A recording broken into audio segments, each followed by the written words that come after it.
तो जब उन्होंने मिसाइल फायर करी है, एक तो हमको पता नहीं चला कि मिसाइल फायर हुई है, और दूसरा क्या हुआ है कि हमारा जो सिस्टम था रफाल का, उसमें ये काबिलियत नहीं थी कि उसमें हम आईसा रेडार बोलते हैं जो PL-15 में है, वो काफी पावरफुल था, उसने उसको जैम कर दिया।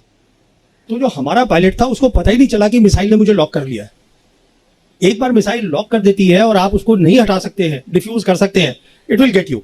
ऑपरेशन सिंदूर के बाद क्या हुआ, but let me say a few military things also, जिससे we understand the operation Sindoor better. तो इसमें मैं आपको 3 बातें बताना चाहूंगा मिलिट्री वाली।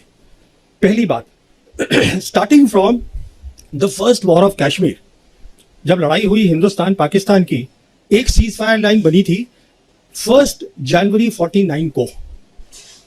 उसके बाद हमने जंग लड़ी पाकिस्तान के साथ, 65 की लड़ी, 71 की लड़ी। See don't worry about Bangladesh, Bangladesh was a gone case for east Pakistan, for Pakistan, because east Pakistan जो था in any case was 1200 kilometre across India. There is no way they could have brought their operational logistics there for war. वो नहीं हो सकता था, वो तो जाना ही था। बट इंपॉर्टेंट बात यह है, किसी भी जंग में हम वो मिलिट्री लाइन को ऑब्लिटरेट कर ही नहीं पाए। जो सीज फायर लाइन थी आज वो कायम है with a new name, line of control. तो हमें क्या करना चाहिए था, हमें यह करना चाहिए था कि 1990 में जब प्रॉब्लम शुरू हुई कश्मीर की, जब पाकिस्तान ने प्रॉक्सी वॉर अपनी शुरू करी, हमको अपनी कन्वेंशनल कैपेबिलिटी बनानी चाहिए थी। अगर हम अपनी कन्वेंशनल वॉर कैपेबिलिटी बढ़ाते, that would have deterred Pakistan. हमने वो नहीं किया 35 साल। तो एक जो मिलिट्री इशू था प्रॉक्सी वॉर का, proxy war is a military issue, जिसको आपको मिलिट्री मीन से खत्म करना था by building a capability that would deter Pakistan और tell Pakistan that look there will be a problem if you continue with what you are doing. We never did that. Now with the coming of the Modi government, obviously it has been elevated to a higher level. तो ये हमने कर दिया एक। तो अब मैं थोड़ा सा पॉज करके वापस जाता हूं, आपको एक बहुत इंपॉर्टेंट बात बतानी भूल गया हूं, वो बहुत जरूरी है। वो बात यह है कि 5 अगस्त 2019 को हमने 370 हटाया, बिना सोचे समझे कि इसका सिक्योरिटी इंप्लीकेशन क्या है, वो मैं आपको बताना चाहता हूं। हुआ क्या कि 6 अगस्त को पार्लियामेंट में union home minister Amit Shah ने कहा कि we will be making now the state of Jammu and Kashmir into 2 union territories. उसमें पाकिस्तान ऑक्यूपाइड कश्मीर और गिलगित बल्टिस्तान हिस्सा होगा, union territory of Jammu and Kashmir, Aksai Chin हिस्सा होगा लद्दाख यूनियन टेरिटरी की, लद्दाख की। The same day Chinese rejected that. They protested.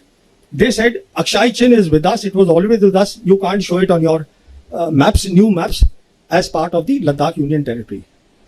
11th August को 2019, Jay Shankar as the External Affairs Minister, he traveled to China to meet up with his counterpart Wang Yi to explain to him that look, we have made the maps, but it does not change our position on the ground as far as line of actual control is concerned. China rejected that suggestion. Meanwhile, 370 जब हटा तो पाकिस्तान में भी खलबली मची।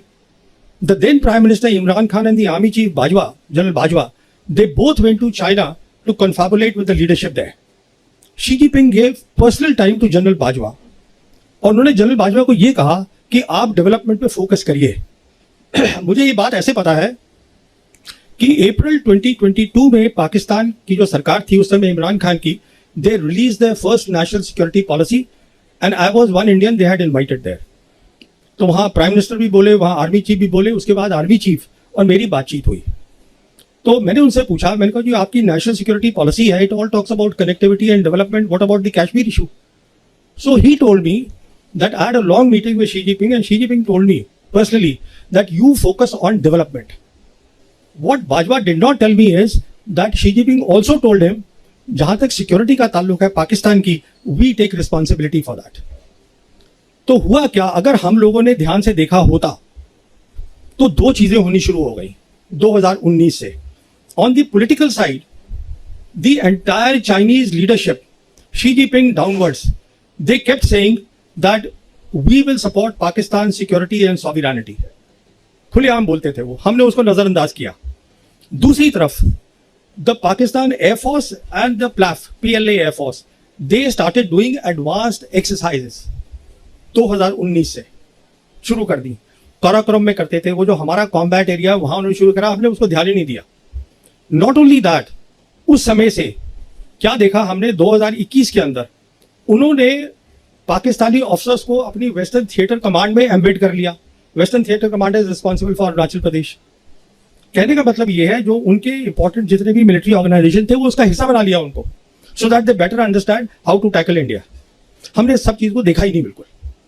तो situation ये है कि हमें एक बात समझ में नहीं आई हमारी मिलिट्री लीडरशिप को कि it is no longer after 5th August 2019 about India Pakistan, it is no longer about a two front war. China आपसे लड़ाई नहीं लड़ेगा, उसको जरूरत ही नहीं है लड़ाई लड़ने की। It was since then about one front reinforced war, जो मैं 2019 से अपनी 2 किताबों में लिख चुका हूं। Basically what meant that was, I explain that this is the term that I coined, and I said what this is, you will fight with Pakistan, but China will be helping Pakistan to the hilt without showing its hand. इस लड़ाई की आप तैयारी करिएगा, but हमारा वो narrative था, हमने उसको कायम रखा। तो अभी आपको एक ओवरऑल सिचुएशन मैंने बता दी है कि ये था बैकग्राउंड उसका सिंदूर का। अब होता है ऑपरेशन सिंदूर। ऑपरेशन सिंदूर की 3 खास बातें मैं आपको बताना चाहता हूं। पहली बात, Our response was disproportionate. एक टेरर अटैक हुआ, हमने उसको जवाब दिया with a conventional war, that too at the highest level. Hindustan और पाकिस्तान के बीच में the 2 air forces will lead the war, period. और ये हमने पहली बार नहीं किया, हमने किया था बालाकोट में पहली बार 2019 में, and we expose the limitations of the Indian air force. मिसाल के तौर पर हमने बालाकोट में हमारी एयरफोर्स ने ऑपरेशन बंदर करा, चुपके से जाकर वी कॉट देम अनअवेयर, उनके रडार्स बंद थे, we cross their air space और हम अपना BBR छोड़कर आ गए। Next morning they retorted, they came back to us with a response which is what they call the operation swift retort. याद होगा आप लोगों को, दिन के टाइम उन्होंने किया, और उनका फोकस क्या था? उनका फोकस था military targets, not non military targets. आप कभी एयरफोर्स नॉन मिलिट्री टारगेट्स पे इस्तेमाल नहीं करते बाबा, उनका फोकस था मिलिट्री टारगेट। और उन्होंने क्या देखा, हमारी इलेक्ट्रॉनिक वॉरफेयर बहुत कमजोर थी। सिंपल वर्ड्स में इलेक्ट्रॉनिक वॉरफेयर का मतलब यह होता है कि काबिलियत की आप दूसरे का कम्युनिकेशन को जैम कर दे। तो हमारे जो ऑफिसर थे उनका कम्युनिकेशन जैम हो गया, he was taken prisoner of war. हम कुछ लेसन नहीं सीखे, बट वो सीख गए कि इलेक्ट्रॉनिक वॉरफेयर पे फोकस करो। This is the key to the modern warfare. Electronic warfare होता है what is called, I want give a technical explanation, it is something that is called electromagnetic spectrum. बहुत जरूरी चीज है। होता क्या है कि एटमॉस्फेयर में 7 तरीके की इलेक्ट्रोमैग्नेटिक वेव्स हैं। एक मिसाल के तौर पर है विजिबल लाइट, जैसे आप लोग मुझे देख रहे हैं, मैं आपको देख रहा हूं, this is only possible because visible light है। सिमिलरली एक एक्सट्रीम पे है उनके रेडियो वेव्स, जिससे हम कम्युनिकेशन करते हैं। एक्सरे होती है जो हमारी एक्सरे मशीन में काम आती है। माइक्रोवेव है जो हम माइक्रोवेव चलाते हैं। कहने का मतलब ये है, ये जो चीज है इलेक्ट्रोमैग्नेटिक स्पेक्ट्रम, अगर आप किसी भी फौज के पास एक काबिलियत है इसमें कंपीट करने की, तो वो लड़ाई जीत जाएगा। दूसरा अगर उसमें नहीं कंपीट कर जाएगा, वो लड़ाई हार जाएगा। It's simple as that. This is today the crux of the modern warfare, to have a superiority in the electromagnetic spectrum, and the part of that is electronic warfare. How do you jam the communication of the enemy? This is the lesson that they learned. As a consequence of that, देखिए हमने अपनी आंखों पे पट्टी बांध दी। क्यों पट्टी बांधी वो बताता हूं मैं। क्योंकि प्राइम मिनिस्टर मोदी ने मई 2014 में जब ये आए हैं, इन्होंने अपनी पहली कंबाइंड कमांडर कॉन्फ्रेंस करी अक्टूबर 2014 में, जिसमें इन्होंने ये कहा कंबाइंड कमांडर्स को कि जो हमारा एनिमी है वो विजिबल है, थ्रेट जो है, no, enemy is invisible, the threat is known. It's a famous statement now made by the prime minister, basically saying that we have to focus on the terrorist and not on the Pakistan which is harbouring the terrorist और which is the hub of the terrorism. तो वो focus वो बन गया कि सब conventional war हमें करनी है, हमें काउंटर टेररिज्म को करते रहना है। उसी समय मुझे याद है एयर चीफ हमारे होते थे, एयर चीफ मार्शल अरूप राहा। मैंने उनसे पूछा भी था, मैं कहा ये आप कर क्या रहे हैं, because he started asking the role कि एयरफोर्स का भी रोल होना चाहिए। अरे बाबा, एयरफोर्स को ये था कि सारी ग्लोरी इंडियन आर्मी को मिल रही है, तकमे मिल रहे हैं, उनको ऑनर मिल रहा है टेररिस्ट मारने का, तो हमें मिलना चाहिए। So that entire line of leadership of the Indian air force, they also way very happy कि हमें भी ऐसा रोल दीजिए कि हम टेररिस्ट के खिलाफ काम करें। तो हमने 2019 में कोई लेसन नहीं सीखा। अब देखिए सिंदूर में क्या हुआ, हमने फिर वही किया। हमने सिंदूर में इस बार जो पाकिस्तान की जो सरहद है उसको हमने ब्रीच नहीं किया, एयर स्पेस को स्टैंड ऑफ वेपन से, but we hit the terrorist target, वो हमने किया। पर इस बार वो तैयार बैठे थे। I won't go in the technical details, all to tell you is that it is not really about the J-10 and the PL-15 missile. It is about the ecosystem that was backing that. And when I say ecosystem, what am I talking about? I am talking about the advanced exercises that the Pakistan Air Force had been doing since 2019 with the PLAF. और उसके तहत वो क्या कर रहे थे? Ecosystem का मतलब होता है कि आपकी सैटेलाइट्स, आपके एयरबॉर्न एसेट्स, एयरबॉर्न में जैसे एवैक्स होता है जिससे आप पता करते हैं कितने टारगेट्स हैं, उसको ट्रैक करते हैं, आपके ग्राउंड एसेट्स विच इज आपकी एयर डिफेंस वगैरह, और आपके फाइटर्स, इस सबको आप नेटवर्क कर देते हैं। इसका मतलब ये है कि एक तो जो अगर आपका जो हवाई जहाज है, मान लीजिए वो सिर्फ 400 किलोमीटर तक देख सकता है, but because now it is linked with the satellite, अब वो 1000 से ज्यादा देख सकता है। Even before the enemy sees you, you see the enemy. ऊपर से आपने अपनी electronic warfare, as I told you, they focus there after 2019 Balakot. तो जब उन्होंने मिसाइल फायर करी है, एक तो हमको पता नहीं चला कि मिसाइल फायर हुई है, और दूसरा क्या हुआ है कि हमारा जो सिस्टम था रफाल का, उसमें ये काबिलियत नहीं थी कि उसमें हम आईसा रेडार बोलते हैं जो PL-15 में है, वो काफी पावरफुल था, उसने उसको जैम कर दिया। तो जो हमारा पायलट था उसको पता ही नहीं चला कि मिसाइल ने मुझे लॉक कर लिया है। एक बार मिसाइल लॉक कर देती है और आप उसको नहीं हटा सकते हैं, डिफ्यूज कर सकते हैं, इट विल गेट यू। तो what I am saying is that it is one part, buying the fighters, buying the PL, the missiles. The key thing is आपको इसमें बहुत ट्रेनिंग करनी पड़ती है। अभी जैसे हमारे यहाँ फोकस होता है कि आप फाइटर खरीद लीजिए साहब, रफाल ले लीजिए, अरे उससे कुछ नहीं होगा। इसलिए नहीं होगा क्योंकि अब वो वक्त चला गया जब डॉग फाइट्स हुआ करती थी कि एक हवाई जहाज दूसरे से भिड़ गया। Now we are living in the age of beyond visual range missiles. 300, 350 kilometre, 200 kilometre से फायर कर रहे हैं। वो आप तभी फायर करेंगे ना अगर आपके पास एक इकोसिस्टम है, जिसको पाकिस्तान एयरफोर्स ने समझाया इंटरनेशनल मीडिया को, that is called the multi domain operations with a special focus on electronic warfare, and this takes years and years. So by doing a disproportionate response, let me tell you a key reason जो मैं आगे आऊंगा अभी, why Pakistan's profile has gone up in the world capital. A key reason of that is, there are two key reasons.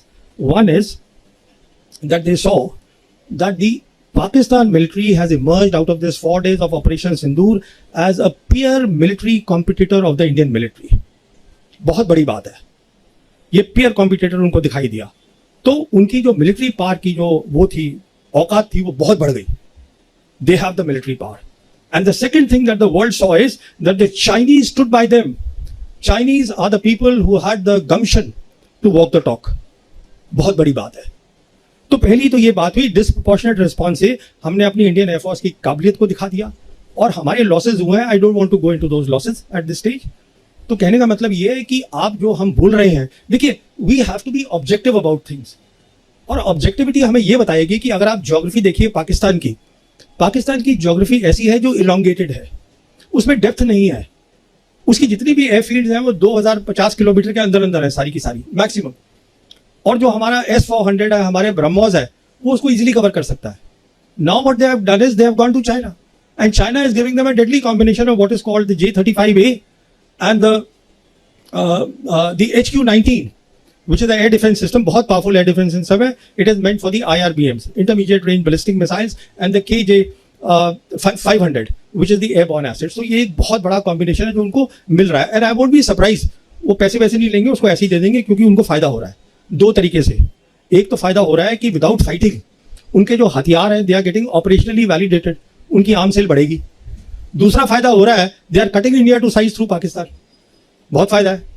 तो कहने का मतलब ये है, दोनों ने लेसन लड़े हैं, सीखे हैं, पर हमारा लेसन जो है हमें उस पर ध्यान देना है। दूसरी बात, न्यू नॉर्मल क्रिएट करा है, जैसे बताया था अभी कि ये पॉज हुआ है, सीज फायर नहीं है कि जहां पर दोनों साइड बैठ के बात करती हैं और तय करती हैं कि ठीक है ये टर्म्स होंगी सीज फायर की, ऐसा कुछ नहीं है। कोई भी साइड इसको लिफ्ट कर सकती है। कहने का मतलब है, we are today living at the age of war. Please understand what I am saying, because we are up against a combination of Pakistan and China, and it's extremely lethal. As I said, it's a one-front reinforced war that we are looking at. And all this talk that I keep hearing, कि आप drones चाहिए, of course you need drones. But more than drones, what you need is, in which nobody is talking about in my country, are the capabilities in the virtual domains of war. And when I say virtual domains of war, I'm talking of three things. I'm talking of electronic warfare, which is the electromagnetic spectrum. I'm talking of cyber capabilities, and I'm talking of space. They all link up. Because if you lose here, you lose the war. Simple. Communication आपका बंद, आपको दिखेगा नहीं, you are blinded. It's over. The war is over. क्या लड़ेंगे आप?